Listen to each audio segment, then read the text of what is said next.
Should laundry equipment be internally braced for long-distance travel? We are moving from New Zealand to Australia. We have Miele washing machine and dryer. When you buy these appliances, they come with bits to stop movement during transportation. I haven't kept them, or I have kept them, but I don't know what they look like. They will be going on a ship across an ocean, which will induce a lot of movement and jerks. Q's. Is it necessary to brace the innards of either appliance for such a travel? Question from user Rohit Gupta at Stack Exchange. Answer. If loading the machines into a personal-sized truck or van with comfortable suspension and driving with reasonable care, those parts are somewhat optional. Put the machines on a commercial freight truck, not a comfortable suspension, and especially into an ocean-going vessel.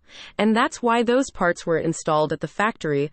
The internal parts of the machine will beat themselves to death during the trip. What they look like should be revealed in the owner's or installation manual, where they are removed during installation. Answer from user Eknerwal at Stack Exchange.